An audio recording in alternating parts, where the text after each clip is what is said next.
अस्सलाम वालेकुम मेरे दोस्तों, सज्जनों और बेलियों। मैं हूँ इजहार अहमद और वेलकम करता हूँ आपको किचन गार्डनिंग चैनल पर। और उम्मीद भी रखता हूँ कि आप सब लोग खैरियत से होंगे, फिटफाट होंगे, अच्छे से कामों में खूब अच्छे से बिजी होंगे और आपके परिंदे भी काफ़ी खुश होंगे। सर्दी का सीज़न शुरू है, मतलब ब्रीडिंग सीज़न भी शुरू हो चुका है परिंदों का। करीब करीब सभी परिंदे ब्रीड भी कर रहे हैं आजकल, क्योंकि सर्दी के दिनों में उनको काफ़ी अच्छा लगता है और वो खूब अच्छे से अंडे भी देते हैं और उनमें से बच्चे भी निकलते हैं। अगर आपके परिंदे अभी तक ब्रीड नहीं कर रहे, क्या उनके पैर नहीं लगे, तो आपके लिए ये वीडियो बहुत ही हेल्पफुल रहेगी। इस वीडियो में आपको काफ़ी हेल्प मिलने वाली है अबाउट ब्रीडिंग फार्मूला। कई सालों पहले मैं ये फार्मूला यूज़ किया करता था जब मैं बिगिनर था। मुझे किसी ने बताया कि ईवीओन एक कैप्सूल होता है, जैसा कि ये आप देख सकते हैं। ये एक कैप्सूल ऐसा है जो विटामिन ई है, ये इंसान खाते भी हैं। ईवीओन कैप्सूल बालों के लिए, आपकी स्किन के लिए, आपके नाखून के लिए बहुत ही अच्छी चीज़ है। मतलब विटामिन ई का सोर्स है ये, और ये काफ़ी गर्म भी होता है। तो वैसे भी आजकल सर्दी के दिन हैं, या इसको गर्मी के दिनों में भी यूज़ किया जा सकता है। मेरे परिंदे भी पहले ब्रीड नहीं करते थे, तो ये कैप्सूल मैंने यूज़ किया और मेरे परिंदों के जल्दी ही पैर बन गए। अगर आपके परिंदे भी 1 साल हो गया आपके पास हैं, तो वो अभी तक पैर नहीं बना रहे, मतलब उनकी जोड़ी नहीं लगी, तो फिर आपको ईवीओन कैप्सूल ज़रूर यूज़ करवाना चाहिए परिंदों को।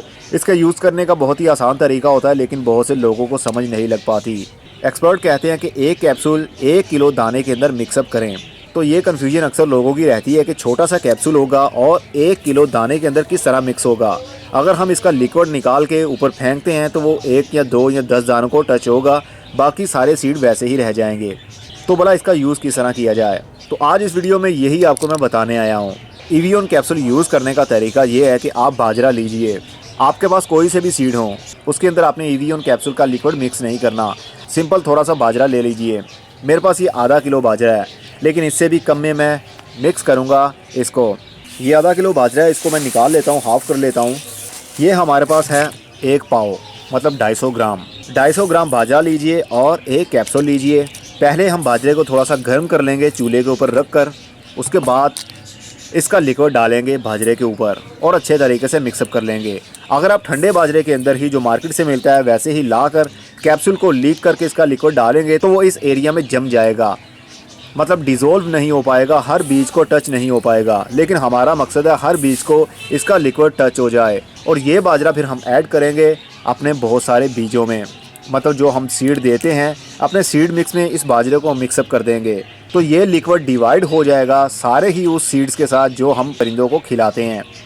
सबसे पहले हम इन बीजों को रखेंगे चूल्हे के ऊपर और हल्की आंच जला देंगे।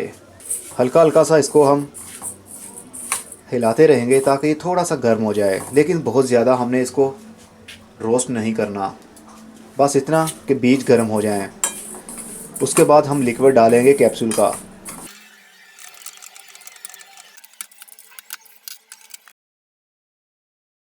अब ये बाजरा गर्म हो चुका है और अब हम कैप्सूल को लीक करेंगे किसी सुई की मदद से। अरे किधर गई, हाँ ये रही।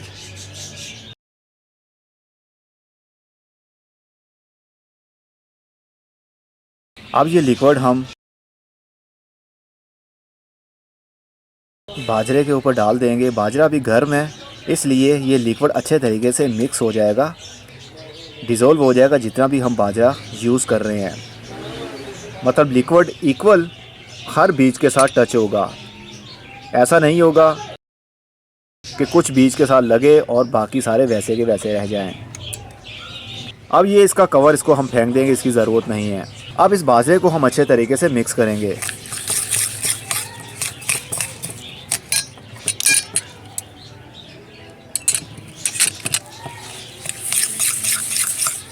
इनके साथ अभी ईवीओन कैप्सूल का लिक्विड लगा हुआ है, इसको अच्छे तरीके से आराम से हम मिक्स करते रहेंगे ताकि ये पूरे बाजरे के अंदर डिज़ोल्व हो जाए।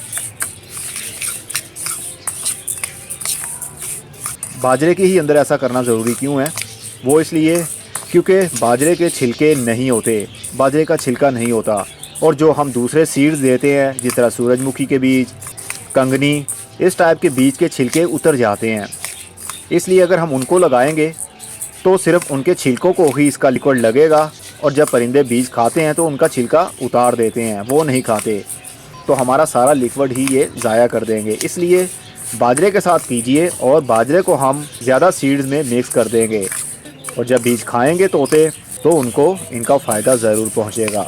इवियोन कैप्सूल 400 mg का भी होता है और 600 mg का भी, लेकिन आपने 600 mg का यूज़ करना है। पोटेंसी का फ़र्क होता है, ज़्यादा पावरफुल चीज़ होगी ये।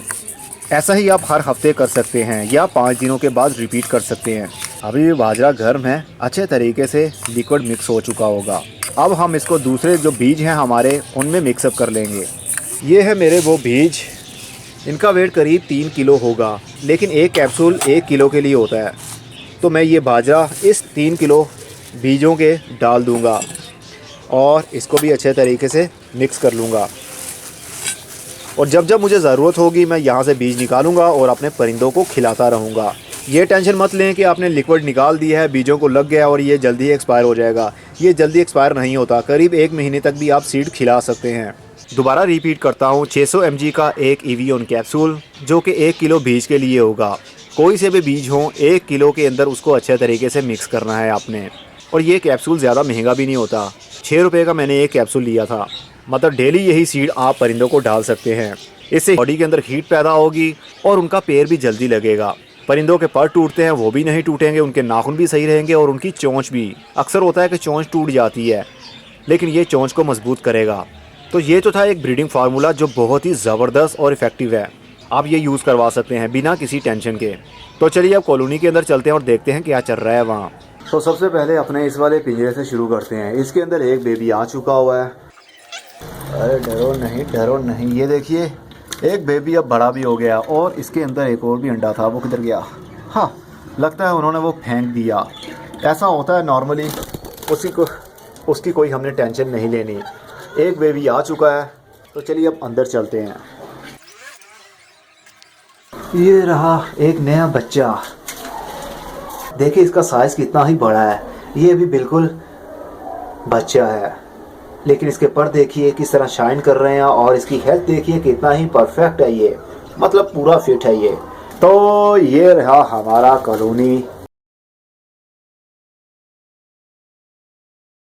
सारे ही परिंदे काफ़ी हैप्पी भी हैं क्योंकि मैंने सर्दी के दिन है और बल्ब भी लगाया हुआ है। तो चलिए बिना टाइम वेस्ट किए इनका रिज़ल्ट देख लेते हैं। सबसे पहले इस मटकी का देख लेते हैं क्या चल रहा है मटकी के अंदर। ये देखिए कितने बच्चे हैं इसके अंदर, 1 2 3 4। देखिए 4 बच्चे हैं इसके अंदर। लास्ट बार जब मैंने आपको दिखाया था इसके अंदर अंडे थे लेकिन बच्चा कोई नहीं था, लेकिन अब ये सारे बच्चे हैं। आई थिंक ये बच्चा है या माँ है इसकी। आई थिंक ये उनकी माँ है। 3 बच्चे हैं आई थिंक। वेल जितने भी हो हैं तो सही। और ये बॉक्स जो नए लगाए थे इसके अंदर आई थिंक अभी कुछ नहीं हुआ होगा। ये भी खाली है और ये देख लेते हैं, ये भी आई थिंक खाली होगा। अरे नहीं, ये तो एक फीमेल बैठी हुई है। अरे वाह, ये क्या है? आई थिंक कोई अंडा नहीं होगा, अभी कोई भी अंडा नहीं आया, जल्दी ही आ जाएगा। कोई बात नहीं, डरो नहीं। इसके अंदर भी अभी कुछ नहीं होगा आई थिंक, खाली। तो ये जो मटकी थी इसके अंदर 5 बच्चे थे। लास्ट बार मैंने आपको दिखाया भी था पिछली वीडियो में, जो अब काफ़ी बाहर भी निकल आए हैं और अभी भी एक बच्चा इसके अंदर है। ये वाला बच्चा है और पीछे वाली इसकी माँ है।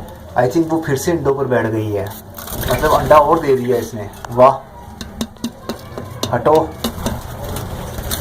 हटो, हमें देखने दो, शाबाश, देखने दो, निकलो। आई थिंक ये निकलना ही नहीं चाहती। वेल अगर अंडा ना भी आया हो लेकिन ये जल्दी ही अंडे और दे देगी। इसके अंदर 5 बच्चे थे, एक अंदर है और ये देखिए एक ये वाला है, एक ये वाला है, टोटल 3 और एक वो एंड पर बैठा हुआ है बच्चा 4 और एक रेड आइज था, वो भी इधर ही कहीं होगा, वो सबसे ऊपर बैठा हुआ है।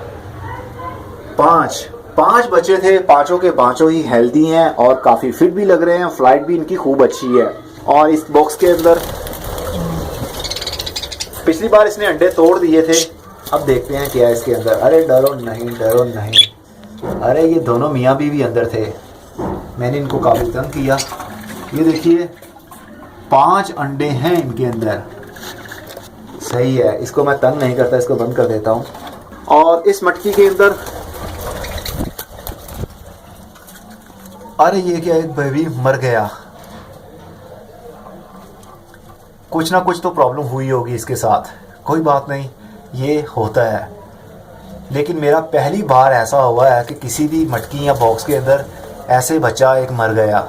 आई थिंक काफ़ी दिन हो गए इसको मरे हुए को। मैं अभी इसको बाहर निकाल दूंगा। बहुत ही दुख हुआ मुझे, लेकिन क्या कहें, कुदरत के कामों में हम कुछ भी दखल नहीं दे सकते। और इस बॉक्स के अंदर देखते हैं इसमें क्या चल रहा है।